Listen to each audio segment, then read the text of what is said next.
Okay, so magandang araw mga idol. Isang mabilis lang tayo. Kasi itong unit nasa likod ko, Indo po siya. Indo PCP side lever ay idinaan dito. Nagkataon na may pupuntan silang lugar dito malapit sa amin. At ayun, nagkaroon ng pagkakataon. Bali matagal na itong iniraise ni sir yung concern niya dito. So nakabili siya nito. So yun nga, sa mga promotion nila, minsan inaabot, sinasabi nila na kaya niya ng 100 meters, although wala naman test sila na pinapakita. Okay, so yun nga, nung nakuha ni sir, disappointed. Nabili niya ng ganyang presyo, ayan, 45k, tapos sa 40 meters, hirap na hirap. So ngayon yun nga, matagal na kami nagkausap tungkol dito na sana dadalhin niya, dahil nga sa power nakukulangan siya. Nakakuha na rin kasi ng unit sa atin si sir, so nagkaroon siya ng comparison. So nakuha niya sa amin dati ay tactical na hammer type.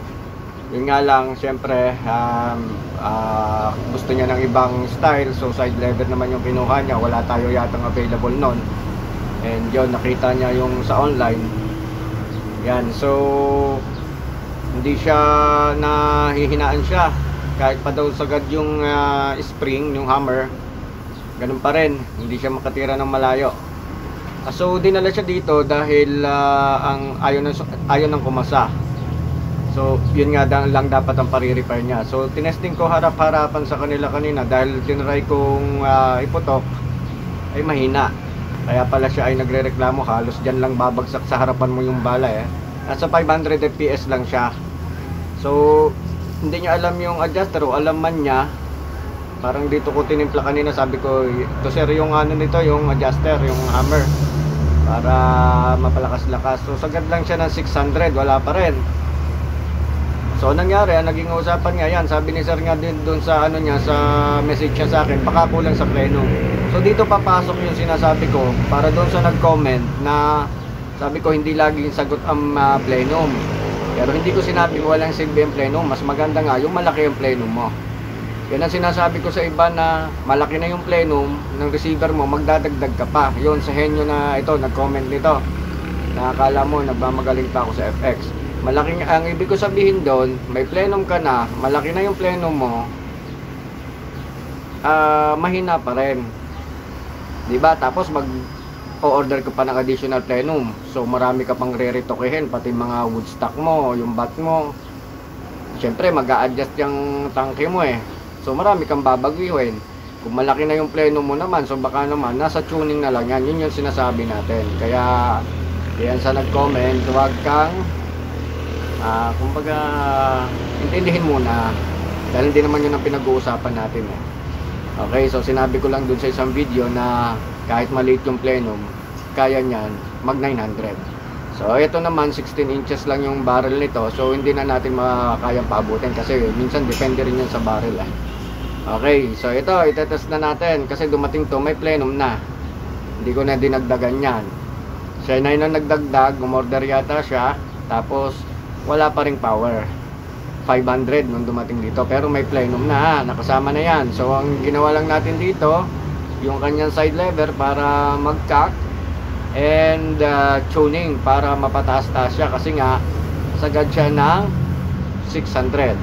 So harapan yan dito kay sir, wala lang dito kasi dapat tanghali dadaanan niya. Sabi ko sir, hindi natin kaya ng tanghali yan, na maghapon tayo dyan. So ito lang yung tinapos natin ngayong araw. So mamaya nila babalikan kasi Batangas City sila, malayo sa amin to eh. Ngayon itetest na natin at tingnan natin kung hanggang saan yung inabot ng power niya, na okay pa yung groupings.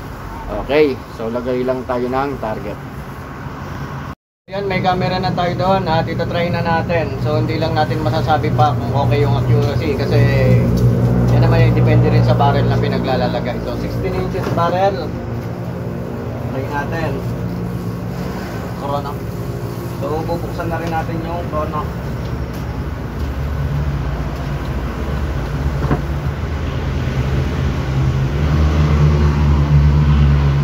Basahin mo na rin kaya, baka mamatay eh.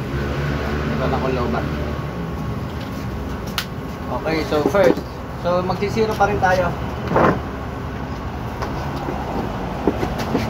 First basahin mo ha. 780.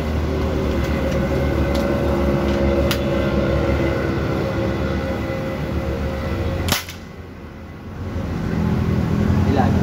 780. 780. Ilan na? 820. Okay.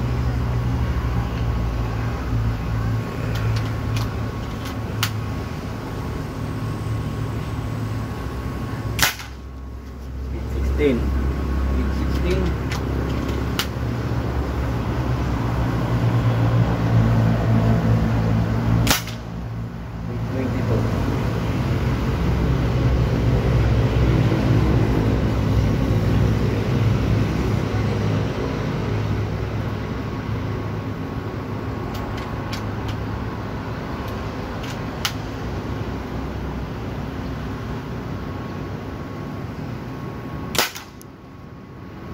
Taas. Ilan? 820.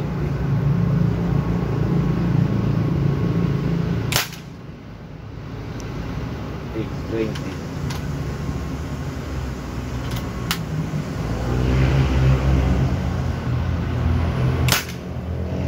16.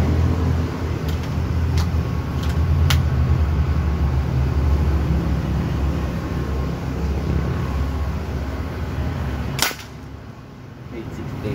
816. So,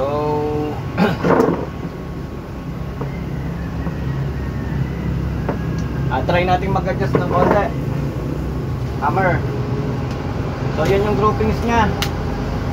Nakasa pala. Ay, kasa ko pala. Isa pa. 816. So, naglalaro siya ng 816, 820.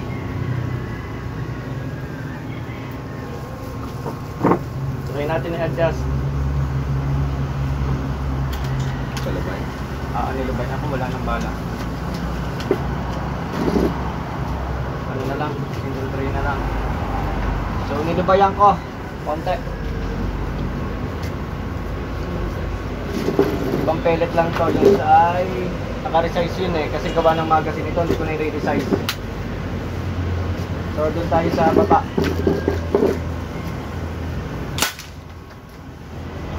Ilan? 828. 828.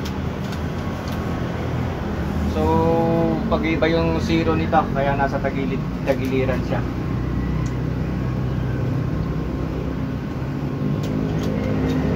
$828.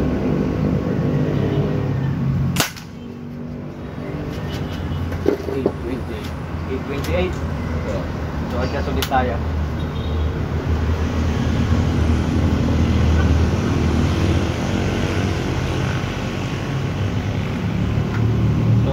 Astro lang tayo, Astro.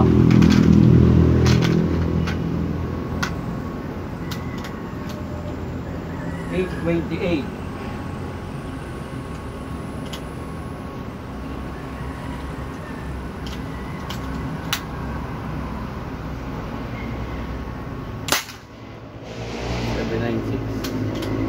$796. Mas bumaba na.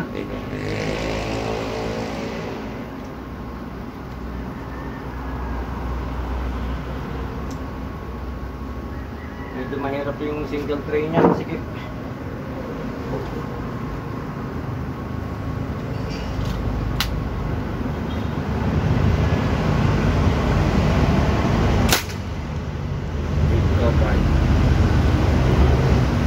stop pa muna yan.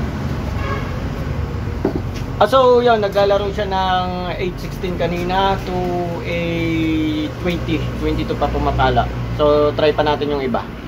Yan mga idol, tuloy natin. So tinimpla lang natin ng konti ulit yung hammer. So si sir pa naman din na magdi-decide dito kung saan niya gustong tune. So kanina yung unang tira natin, umaabot siya ng 815 to 822. Okay, so ngayon ay tingnan natin kung kaya natin ng mas mataas pa. So nag-adjust na tayo. May bala ba to? Sure. Sure kung may bala.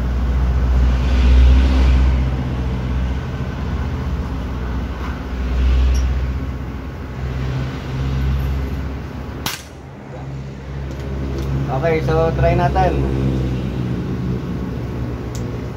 So bagong chrono na to.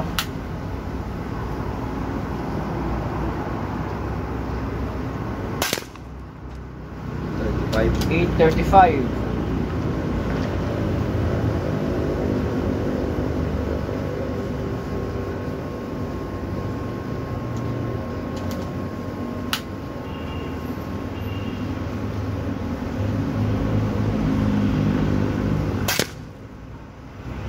Ilan?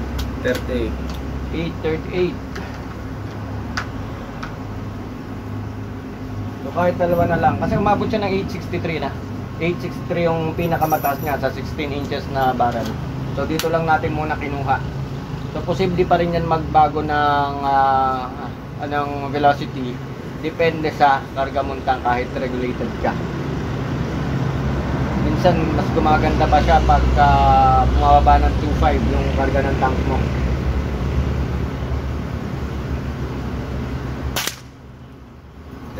$35.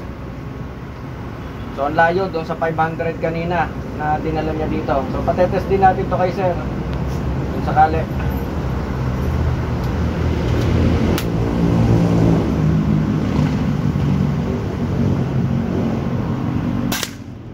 Okay, so pakuha ko ng chrono.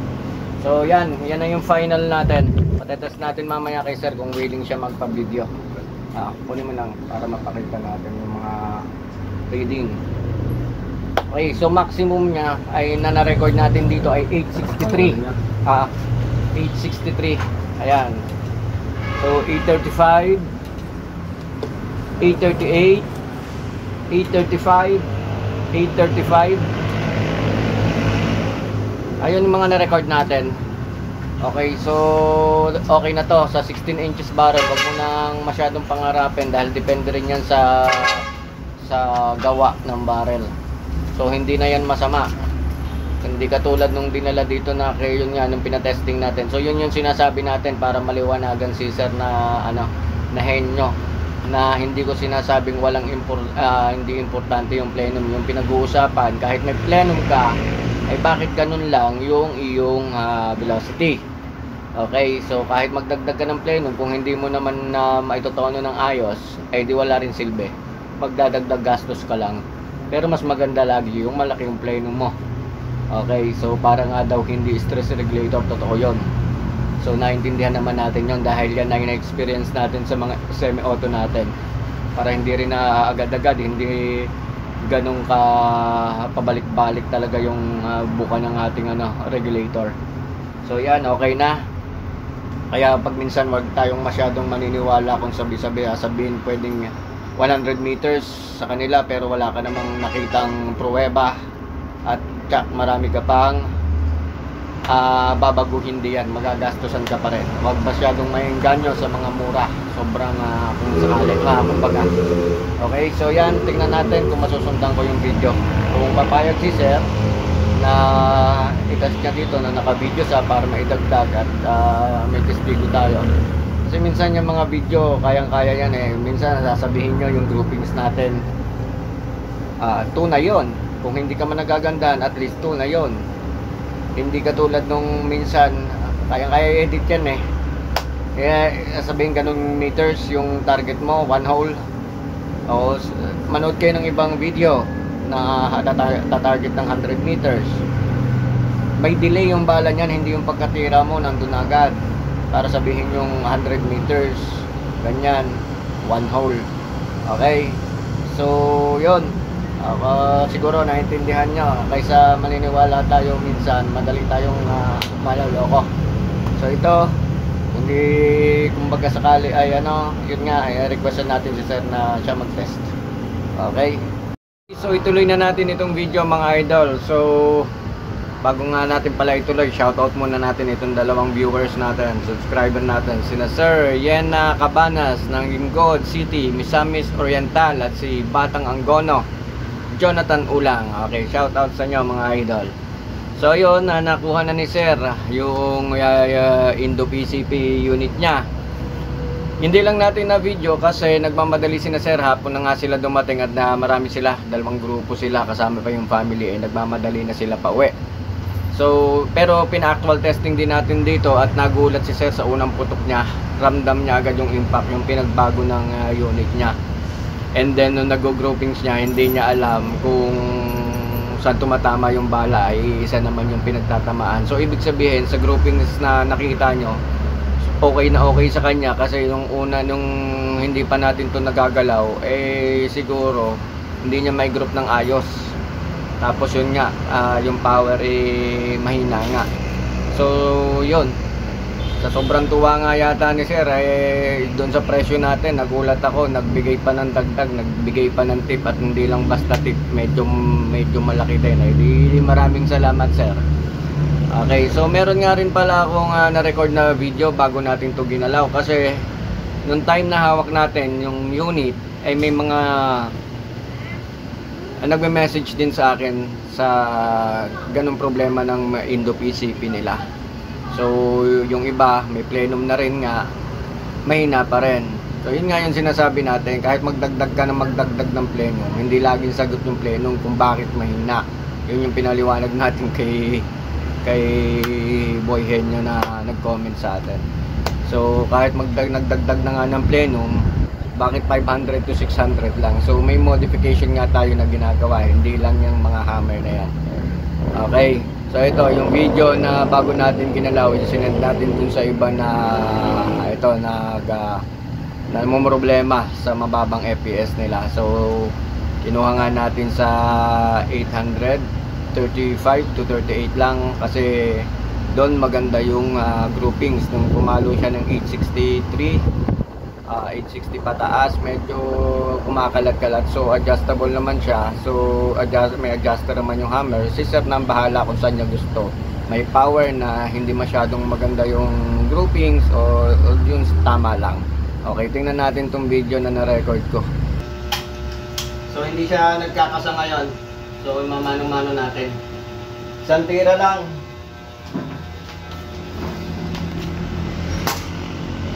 Ayan. Doon tayo sa loob. So yan, 600. Yan na yung sagad niya, 600 plus. 600 nga lang. Kala ko 605 eh. So sagad na yung adjuster na. Yun, nakita natin na 600 lang talaga yung na-record niya. Sagad yung hammer spring niyan. So kahit magpalit ka na magpalit ng spring niyan, walang mangyayari dyan. Kahit yung iba nakikita ko, nagpalambot na po ako ng valve spring. Wala din mangyayari dyan. So yung ginawa natin kay sir, optional yun sa spring, pero iba talaga yung modification na ginagawa natin dyan. So kasi pag minsan nagpalambot ka sa spring, pag naghangin ka, o kaya yung iba ang purpose nagpapalambot para habulin yung hammer, para madaling ikasa. Ang ginagawa ng iba, pinalulubay yung valve spring, na ang disadvantage naman, pag magkakarga ka, halimbawa naubos yung hangin mo, hindi agad lumalapat yung valve nya. So yun, so ibabalance lang natin na kung maubusan man siya, nakasara pa rin yung valve na, hindi ganun kalubay. Okay, so yun. Kaya yun nga, yung iba sabihin hammer ganyan, hindi pa rin nangyayari, na mahina pa rin. Okay, so yun lang yung na-share natin. So kung sakali ay gagawin naman natin yung iba na may ganun din na problema sa Indo PCP. Putol ulit tayo mga idol. So nakita nyo may dumating ito, nagpapakondisyon lang ng unit. Okay, so yun, baka nga sabi ko yung iba namang issue na, pero mga idol, hindi naman tayo sa naninira doon sa Indo PCP. So maganda naman yung Indo PCP, marami naman din ako nahawakan dyan na ganyan, okay, maganda siya. Yun nga lang ang nagiging issue nila, kalimitan sa power, yung iba sa barrel. So nasa choice niyo yan kung kung yun ang talagang hindi naman tayo kaya natin sinasabi. So para aware lang din yung iba, kasi kita nyo naman yung mga comments. So hindi sa sinisira, minumulat lang halimbawa na yung posibilidad na talagang may mga modification na gagawin. So hindi naman lahat ng Indo, depende yan sa pinagkukunan nyo. Kasi may mga nag-comment, nag-message pa nga rin sa akin, tinatanong kung okay. So hindi ko naman sinasabing hindi. So kaya ng ito yung sabi sa akin, kaya ng 50 shots eh. Bakit hindi kakayanin ng 50 shots? Dahil yun ang limitado lang yung power niya. So sinasabi lang yung totoo. So choice niyo yan kung kukuha pa rin kayo, and open kayo na kung sakali may additional kayo for ano yan. So doon nga sa modification na gagawin. So nasa sa inyo yan. So wag naman magagalit, hindi tayo naninira. So sineshare lang natin na posible pa naman doon sa iba na nakakuha, pwede pa naman yan magawa ng paraan. So hindi yung basihan yung tunog papuputukin, tunog malakas. So nasa krono pa rin tayo kasi di mo naman mararamdaman sa ano yan hanggat walang bala eh. Okay, so yun, hanggang dito na lang tayo mga idol, at maraming salamat.